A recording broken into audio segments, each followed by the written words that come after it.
in my previous vlog we discussed about simply select statement. In that vlog we also discuss about giving aliases to the column names. But we actually didn't talk about like how what will be the results after executing the query. So if I execute this query, you will find like in the column name, the real column name is not coming. Instead of that, the alias is coming. Like for example, national ID number is not coming. Instead of that, instead of this, national number is coming, which is actually given as an alias in the select statement.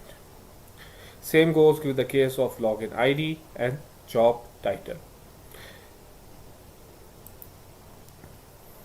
Okay guys, I also discuss about giving alias to the table name. So what will be the impact? So whenever you will write a query, and if a query is very lengthy and if you need a data coming from multiple tables, instead of and you want to relate particular columns with respect to particular table, you need to give an alias. For example, you know that national ID number belongs to human resources dot employee table. That is why you have provided alias over here for the table. So if I make this query more complex, so it will be very difficult for me to find a particular column with respect to particular table. So what I can do here is this.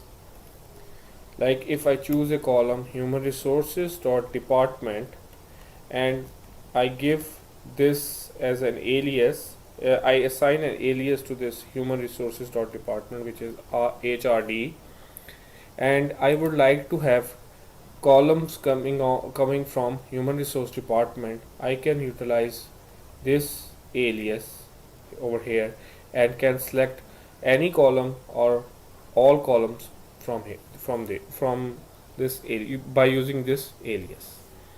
So if I execute this statement now, you will find that the group name from the human resource department is also coming.